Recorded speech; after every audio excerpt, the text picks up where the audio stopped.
Mula sa mga apoy ay lumitaw ang isang nilalang na may suot na baluti. Hindi niya ito inihambing sa isang tulad ni Leviathan at iniisip kung baka may iba pang tulad niya at ang nilalang na ito ay naglalabas ng apoy mula sa bibig. Hindi niya nauunawaan na ito ay may sariling kalooban kaya't gagawin niya itong sumunod. Sa pamamagitan ng kanyang mahika ay naglunsad si Noah ng isang pag-atake na tumapos sa nilalang doon mismo. Isang maliit na esfera ang nahulog sa mga kamay ni Noah at nawala ang apoy. Nang makita sa kanyang kamay ang isang singsing ay sinuri niya ang kanyang mga estadistika, napansin niya na sa kanyang katangiang apoy ay nadagdagan ito ng isang C at natuwa ang hari na nagawa niya itong mapangibabawan at pinuri siya, at iginigiit na magaling ang kanyang paningin. Binanggit niya na siya ang pumili at ang nilalang na ito ay may malaking kapangyarihan. Tinanong siya ng hari kung nais niya itong subukan subalit sinabi ni Noah na hindi na kailangan at nauunawaan ng hari na hindi niya nais subukan ang isang bagay na ganito. Lumabas sila at ginamit niya ang rotila at tila sinunog ang kanyang sarili, pero sa loob ay ginamit niya si Leviathan upang takpan ang sarili mula sa apoy at dito iginiit ni Noah na bahagyang mas malakas ito kaysa kay Leviathan. Binanggit ng hari na hindi ito nakakasunog, pero hiniling ni Noah na tingnan niya ang lupa at nakita na may isang napakalaking butas.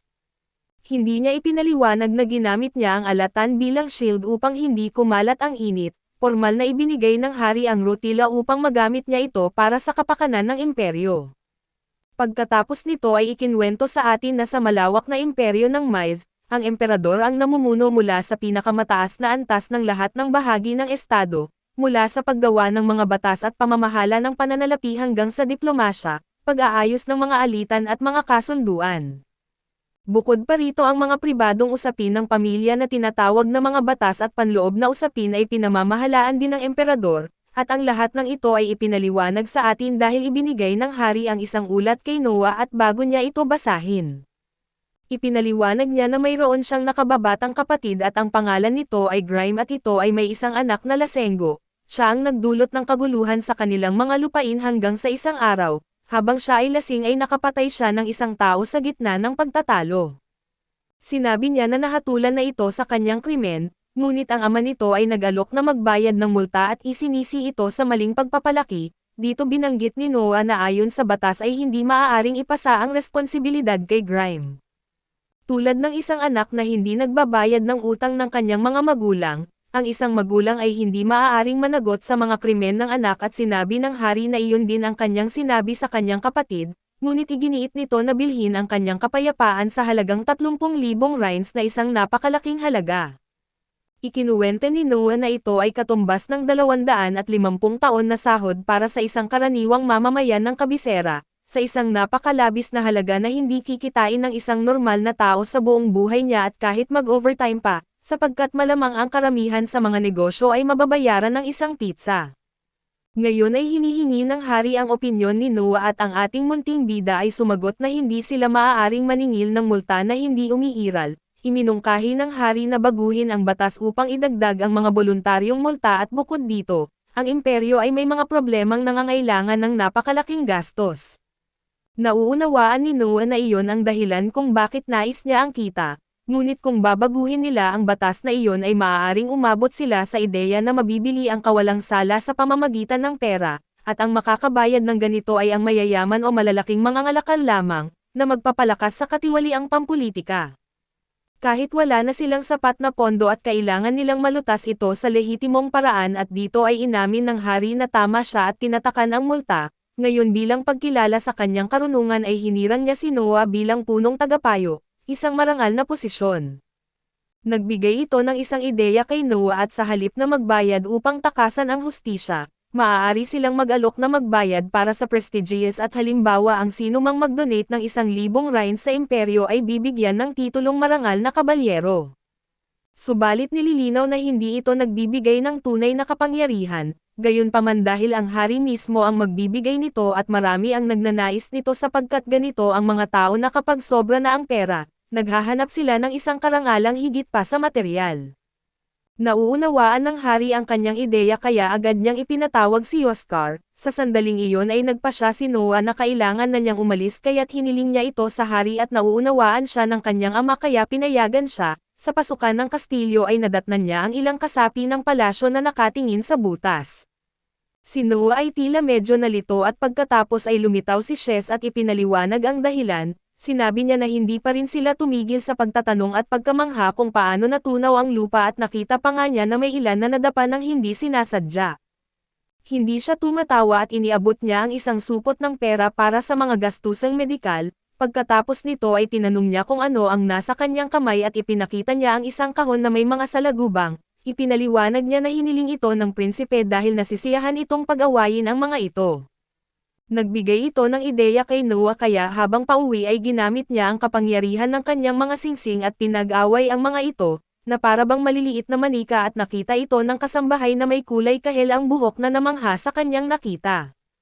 Tinanong siya nito kung maaari ba niya itong makita muli at pinayagan niya ito at muli niyang ipinatawag ang natalo. Sa kasong ito ay si Rutula at habang pinapanood niya ang kanilang laban ay napansin niyang tumaas ito ng antas, na nagdulot sa kanya ng kaunting pagkakalito.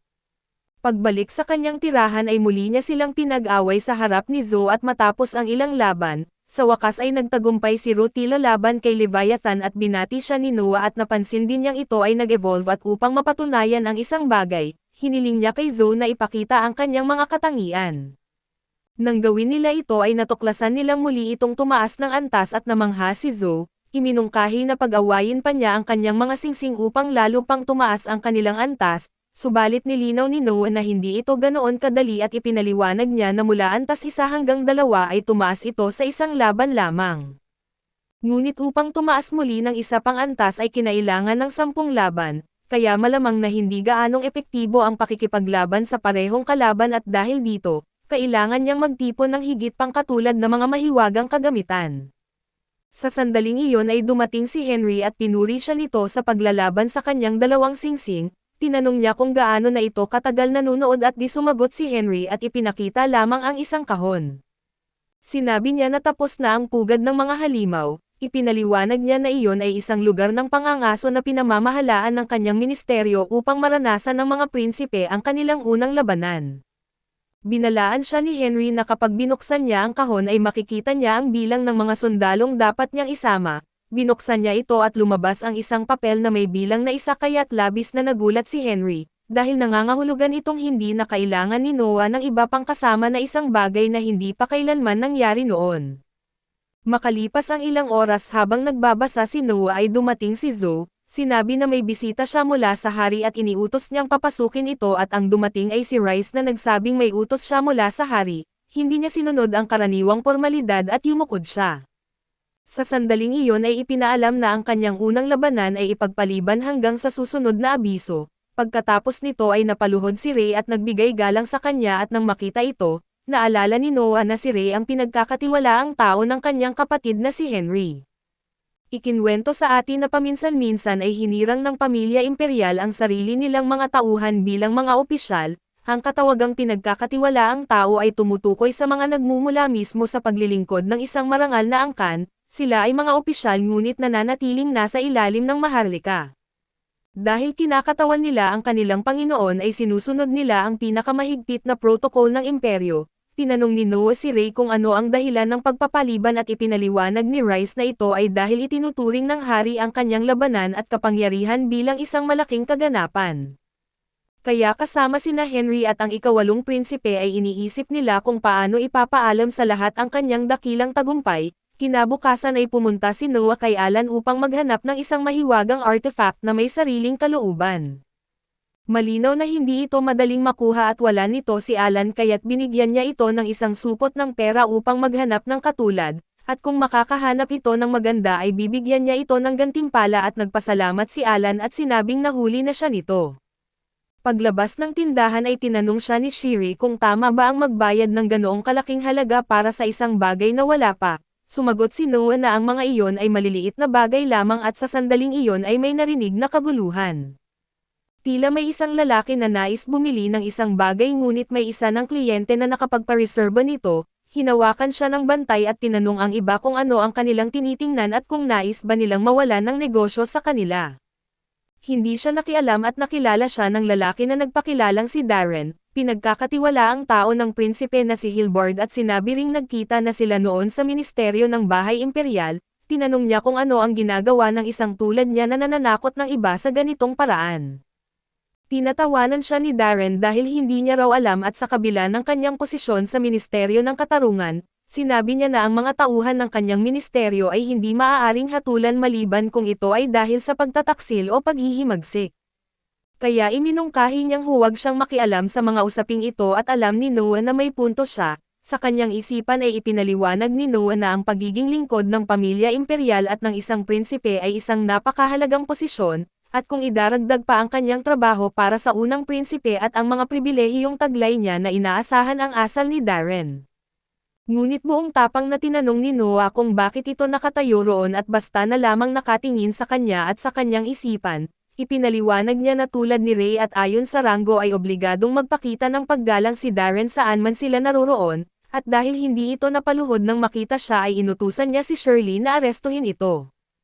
Habang nakahandusay sa lupa si Darren ay iginiit nitong nagtatrabaho siya para kay Gilbert, ngunit huli na ang lahat at ipinakita ni Noah na ang pinagkakatiwalaang tao ng unang prinsipe ay nagpakita ng kawalan ng paggalang at humingi siya ng whip upang mapaparusahan ito ayon sa batas. Agad na nagbigay ng whip ang mga taong may negosyo roon at libre pa at may isa pang nagbigay ng pinakamahal na mayroon siya, na madaling maunawaan ang dahilan at lahat ay tumingin kay Darren ng may paghamak. Ikinuwenta ni Noah ang mga whip para sa mapangabuso na asal ni Darren at pati sa pang-aabuso nito sa kapangyarihan, at sinabi pa na kahit ito ay pinagkakatiwalaang tao ay maaari niya itong hatulan ng kamatayan. Kaya't inutusan niya si Shirley na hampasin ito ng sapat na whip hanggang sa mamatay. Sinunod ni Shirley ang utos at habang umaalis si Noah ay narinig ang huling mga salita ni Darren na huwag daw siyang mahampas sa dulo. Ang kahilingan na iyon ay medyo kakaiba, ngunit makalipas ang ilang minuto ay bumalik si Shirley at kinumpirma kay Noah na namatay si Darren dahil sa mga whip at pati na rin sa ilang suntok mula sa mga mangangalakal, ngunit iyon ay ibang kwento na. Tinanong niya kung dumating ba ang mga gwardya at kinumpirma ito ni Shirley. Inutusan niya na maghanda ng ulat kapag natapos na ang lahat at humingi rin siya ng posas para sa mga kamay at nagtaka si Shirley, subalit kalaunan ay nakita si Noah na may tanikala sa pasukan ng mansyon ng prinsipe na si Hilbor. Pinapasok siya ng mayordomo na si Coyle at sinabi na hinihintay siya ng kanyang kapatid at sa harap ni Gilbert. Kinilala ng unang prinsipe ang dahilan ng kanyang ginawa at gayunpaman ay hindi siya humingi ng paumanhin dahil hindi siya kumonsulta rito. Nagtanong si Gilbert kung sino si Darren.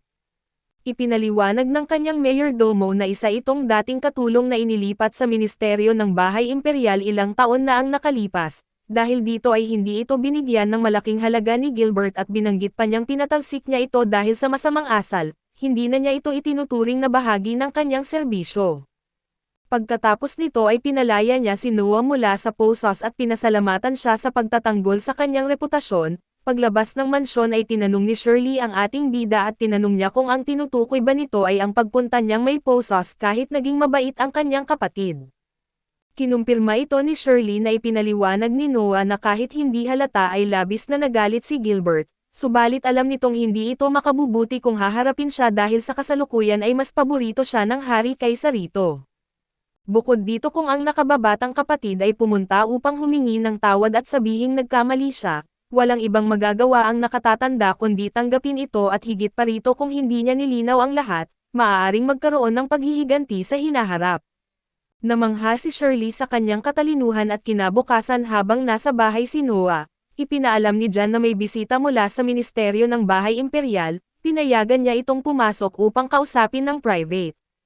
Nagpakilala ito bilang si Don Oates at tinanong ng ating bida ang dahilan ng kanyang pagbisita. Sinabi ni Don na namangha siya nang malaman kung paano niya hinawakan ang sitwasyon, kaya dumating siya upang hilingin na payagan siyang maglingkod sa kanya.